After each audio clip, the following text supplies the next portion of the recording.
Margarita Cardenas, your host with Urban Traditions, and we went on the Pacifica Garden Club tour this year, and it did not disappoint.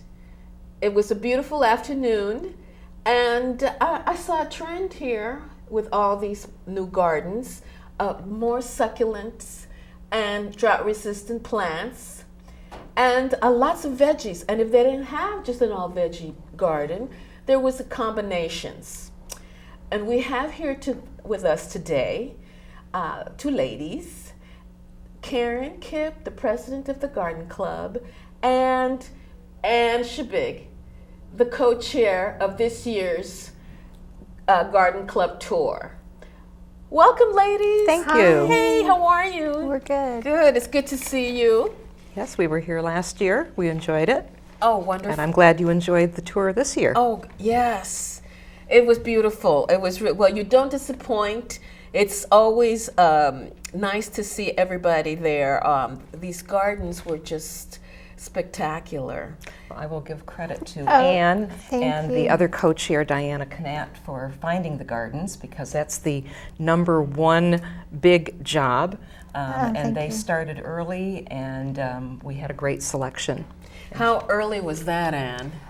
We got chosen to be co-chairs at the Garden Club's Christmas party. So it was like they volunteered, and we were very we got thankful. our arms twisted, and it was like maybe December 15th, and me and Diana just hit it right then.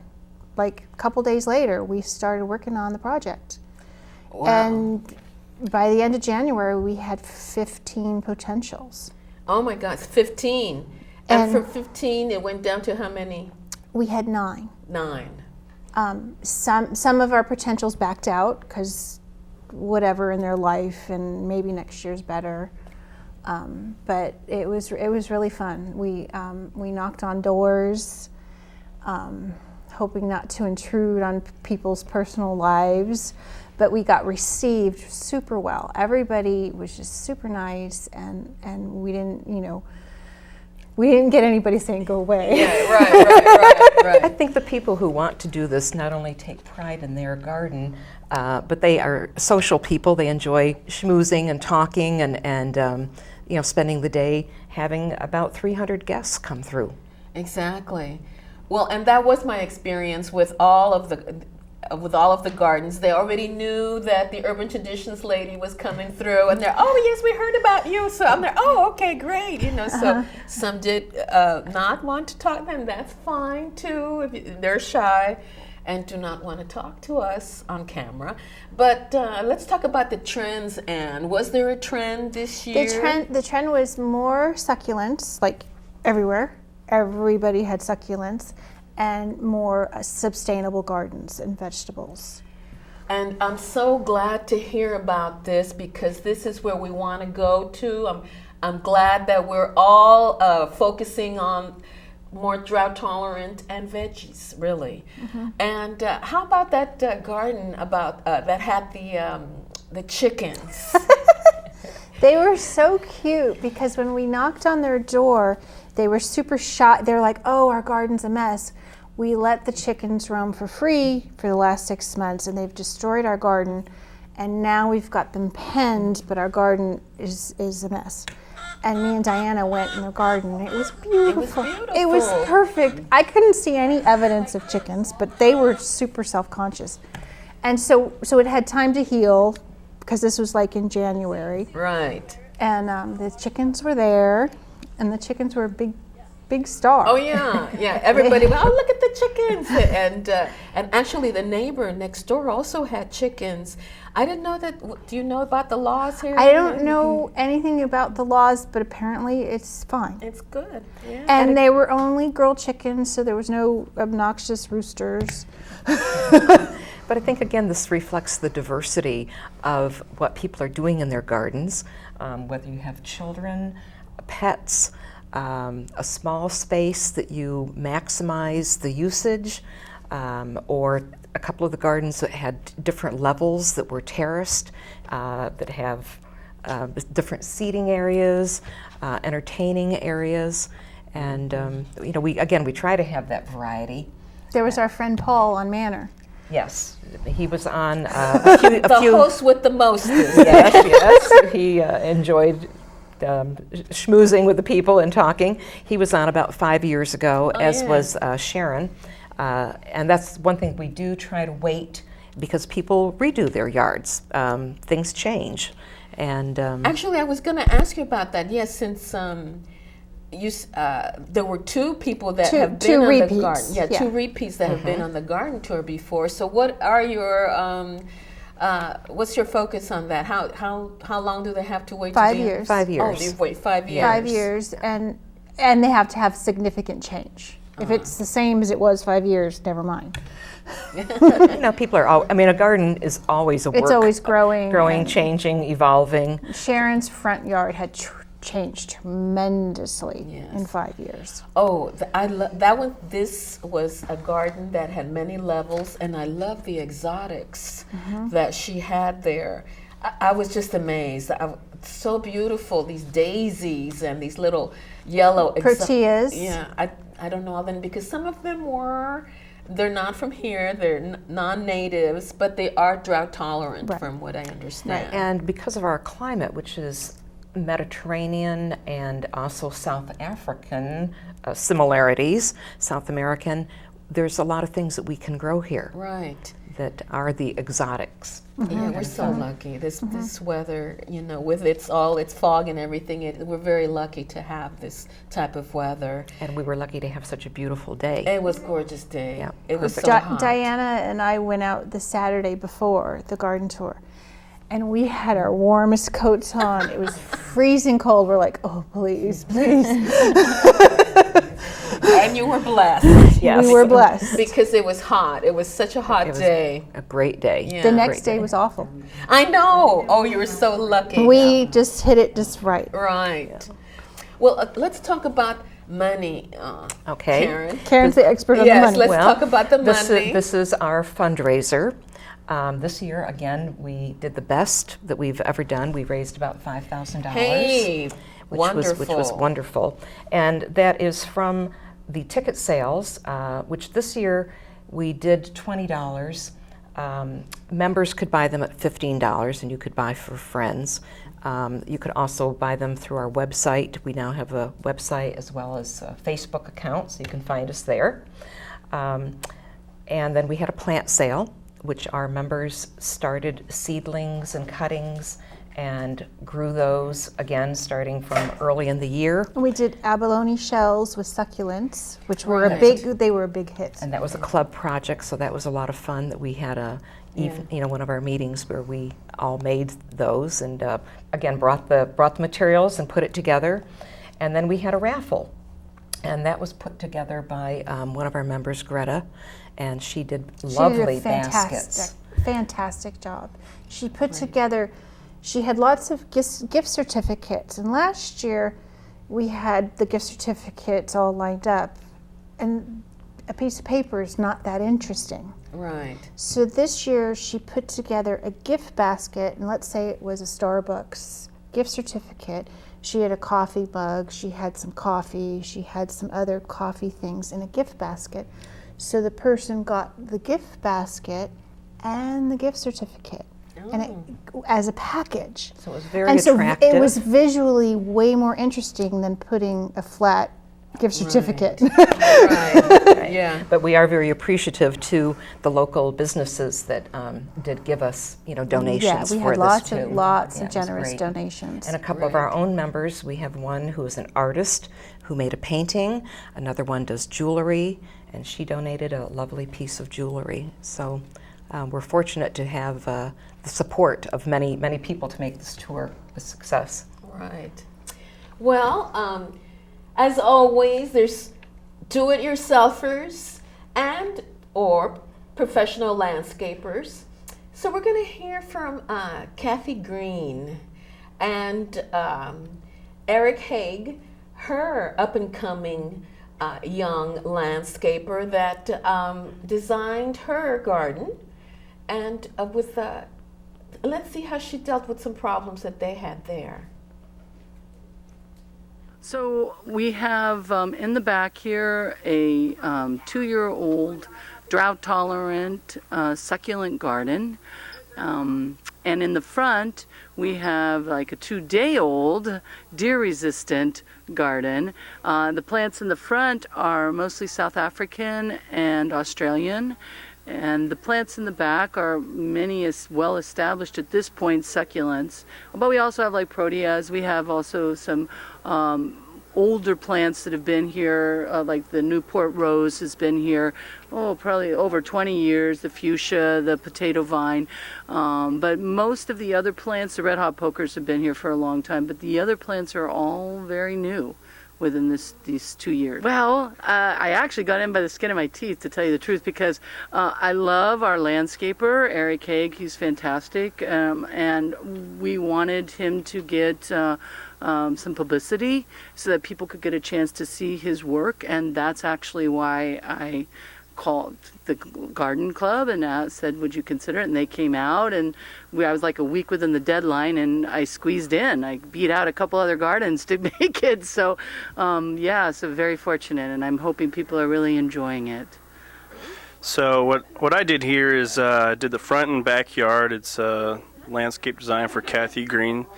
And mostly these plants are succulents and drought-tolerant plants. A lot of them from South Africa and Australia, and a few natives as well. But most of it's succulents, though, and plants from South Africa, like leucadendrons, proteas, things along those lines.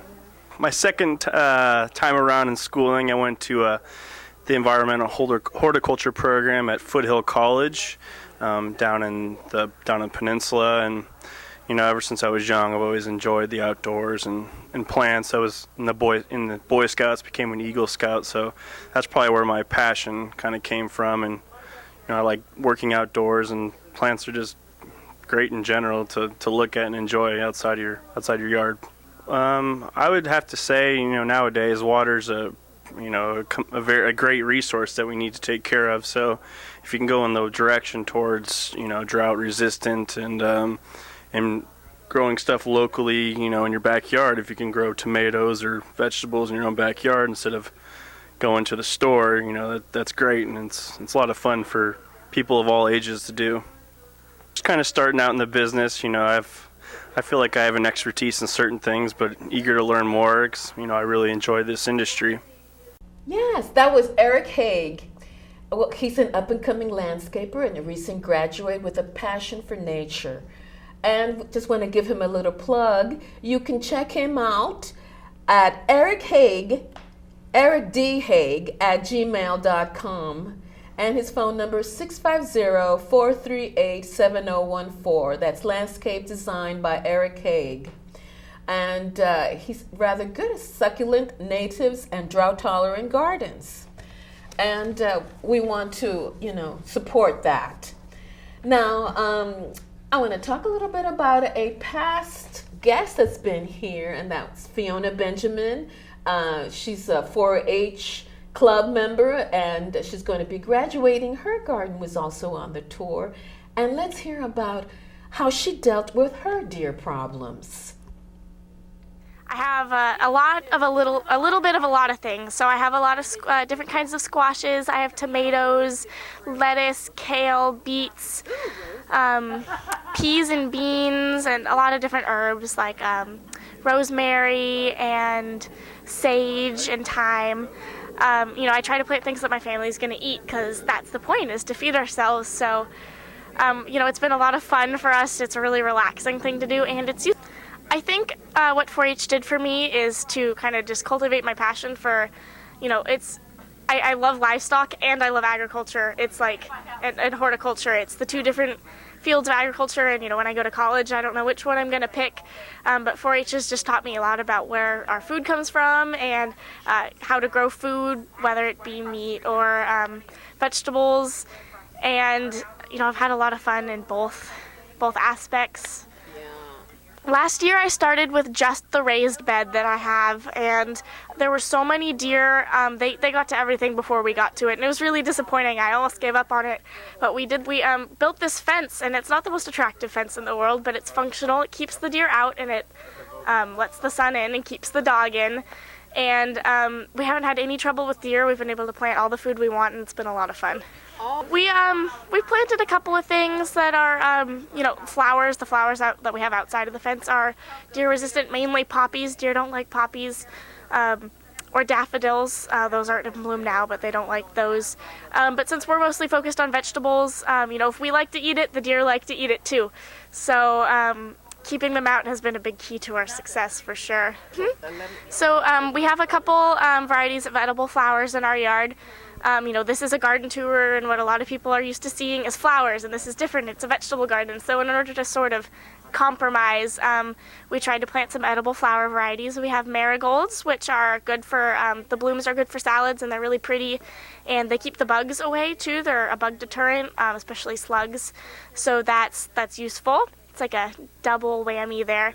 We also have nasturtiums, and those are also edible, and violets as well. You can put those in your salads. So just a couple things that we have sprinkled around to pretty things up and also be useful. That's a great question. Hopefully, I hope my parents will keep going. I'm the youngest sibling in my family, so there's really nobody to hand the torch to, but especially just being on this garden club today, the reason I did it is because I was hoping I'd hear things like, oh, well, you've inspired me to go plant vegetables in my garden, and I've heard that, and that makes me really happy. If I inspire one person to go grow food in their front yard, that makes a difference. It makes a difference in our climate, makes a difference in our economy, and it hopefully will make that person happy too. So I don't know what's going to happen to this garden. It might just kind of go away just like it came, but it was, a good experience, even if it doesn't keep going. I'll be applying to college in the fall. My first choice is UC Davis. I adore Davis, being a 4-H'er, all our state events are there, so it's like my home away from home. I've spent a lot of time there growing up. I love Sacramento. I love the weather. I love that it's agricultural, and what I want to study is definitely agriculture. UC Davis has a great ag program, but if I don't get in, I certainly have a backup plan. I'm also applying to Colorado State University, Oregon State University, Idaho State University, and either way, where I'm going is going to be an ag school because I'm all about agriculture. I know that Fiona is going to be such a credit, no matter what she picks, either agriculture or horticulture. To that community, no matter what she does, she's going to be fabulous. And talking about being a credit to this field, I know that you guys donate. Is there a grant for that's going out? Is she in the running? Can you tell us? The club has given a scholarship in the past. We haven't had one at either Terra Nova or Oceana for a while, but we certainly want to encourage young gardeners. This was a great experience for her. It was very different to have a do-it-yourselfer, a teenager who is enthusiastic, inspirational to certainly young people, and she's raising vegetables to feed her family, which we all are concerned where our food comes from nowadays. So we are hoping that we will find more young people who are interested in being active in this field. And what I loved especially is that she had edible flowers.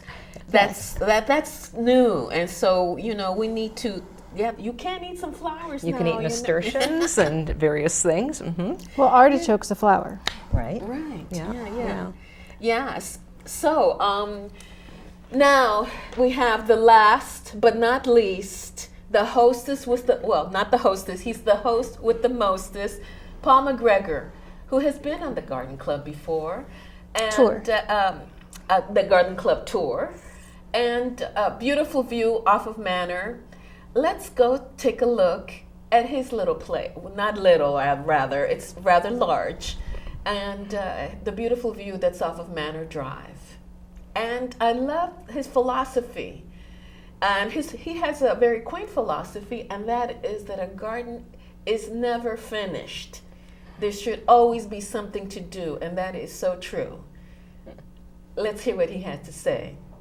I've been on twice. The last time I was on a tour was 2001, about 12 years ago. 2013, and things have changed in that time. My garden has completely changed, actually. Well, when we added on to our house, we had all this extra soil, so I started using that to terrace the lower area. And we have a very big yard. And not only did I terrace it, we decided to build a tool shed, which doubles as a multi-purpose room, which is also my tiki bar.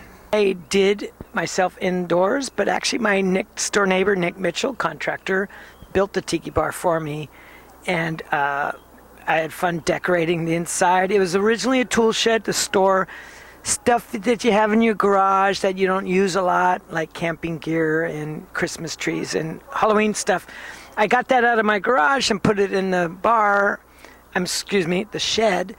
And then I thought, well, why not use it for more than one thing? And then that's where the tiki bar came about. Yes, especially after a couple cocktails, the experience is completely different than if you didn't have a couple cocktails. Oh, I'll be glad to. When I first bought this property, all my friends would tell me, oh, you got to plant rhododendrons. They'll love the fog. Well, true, they do love fog, but they required quite a bit of water, too. And it's a Mediterranean climate here, so it doesn't rain as much as it should. So I started doing a lot of watering, a little too much watering. And that's when I decided that I need to go to a drought-tolerant yard because the water bill was killing me. So my whole upper yard is completely drought-tolerant. I still love the rhodies. They're gorgeous. Most of them are over 10 years old, maybe 15 and close to 20 years old. I even have an azalea that's 30 years old. But they do require water and care, and but there was existing pine trees that I designed pathways around. And because it's a steep hillside, I had to terrace. And the terrace is all of this cement stone you see here that I'd get someone tearing up a driveway or someone tearing up a sidewalk. I'd get the cement stone and start laying down terraces, backfilling with dirt. The stairs, the pathways, everything is terraced, winding its way. I don't like straight lines, so all curving around this and that. I like intrigue in the yard. I like for people to go around a corner and not know what's around the bend, and then they see a Japanese garden, or they come across a cute path with a hidden garden bench. It's the kind of mystery that I like in a garden. I don't like it to be all exposed at once. I like people to discover it. And there's multiple layers and levels and rooms, if you will, and that's what I like most about it. Always hidden, always a lot of work. I'm constantly working at it. I would say my yard is 90% done, but to be honest, I don't think a garden, this is me personally, should ever be 100% done. It should be a living thing, a work in progress. And when one section goes beyond its age, it should possibly be replaced with something younger. So I think a garden is always evolving, always changing. I'm not quite done. There's an area right below me where I'd like to put a hot tub with the view of the ocean so I can enjoy the fruits of my labor. But to be honest, it's the constant work that is exciting to me. I would be bored to tears in my garden if it was completely done. It has to be completely almost done. I got lucky in where we are in Manor. The houses here have huge backyards that you can't tell from the street, but when you come down there, the lots are huge. It's all on a hillside, so you have to terrace, you have to make the most of it. You have to create little flat areas where people can congregate and party at. And but I'm very happy to have this huge yard. And because we're on a curve, we also get the benefit of a side yard that's big enough to put a vegetable garden or whatever you want to do. The vegetable garden is in. I love that because a lot of houses in this town, you're right next to your neighbor. It's just, you can throw a rock and hit the neighbor's house. Here, there's at least 20, 25 feet between houses, which is really good. Not only for the privacy, but you have this added land you can use because just the mere fact that we're on a curved street and it's kind of spreads the houses apart. And the yards go back, 150 feet or more to the very back, and there's plenty of room to garden. Some neighbors around me take advantage of it, some don't. Sadly, they have all this property and they don't use it. Maybe I'll just buy it from them. Yes, I had a lovely time at Paul's. And actually, we all did. You saw Mike Mooney and Trey Taylor. That's an artist from here in Pacifica. She sings that the tunnel song and so on. But now, ladies, what are the plans now for upcoming plans for this year? Well, of course, we immediately have to start planning for the next garden tour. So we are hoping that a couple of our members will agree to be the chair people. There's a lot of work that goes into organizing this, months of planning. And we certainly invite anyone who has a garden that they think would be worthy of consideration to contact us. We also have a website. We are on Facebook. We have monthly meetings on the second Wednesday of each month at 7 p.m. at the American Legion Hall. And people are welcome to come to a meeting. Coming up in August, next week, as a matter of fact, we have Dave Martinez of Dig It Landscaping. He's a local person. He's going to talk about the importance of your soil. In October, we have Bill the Bulb Baron, who will be selling amaryllis and narcissus and various bulbs that he grows down in the Santa Cruz area. They are gopher and deer tolerant. I bought some last year at a meeting, and they were beautiful this spring. And then in November, we have Jim Steele, who will be talking about attracting birds to your garden and flowers that will be colorful and provide nectar. So we try to have some variety of topics. December we have our holiday party, and then usually the first of the year we start distributing the money that we have raised from the garden tour. And this is something that the club votes on. Traditionally we have given to the Pacifica Libraries, to the Pacifica Resource Center. The Mission Blue Butterfly is something that we support, which is a statewide project, because Pacifica Garden Clubs belongs to the Bay Ocean District as well as the California Garden Club Association and the National Garden Club. So we are active on all levels. Right. And we're again very happy that we were able to raise a significant amount of money. We support Mike Mooney, the Pacifica Garden here on Rosita Road, and any other projects that are community based and are deserving. Right. Oh, so hopefully there's a chance for Fiona to get something. Well, we'll see. I don't want to push, But if we can offer her a scholarship, she will be going on to college, and we certainly would encourage her to apply. I'm sure she's on the list. Oh, good. Yay. Yes. Well, you know who my candidate is. Well, ladies, I want to thank you once again for inviting me on the tour. I had a lovely time. We're so glad you came, yes. and we'll look forward to seeing you next year. Next year, yes. Okay. Let's do it again. Great. Well, I want to thank Ann and Karen for coming. Hey, and above all, everyone, happy gardening.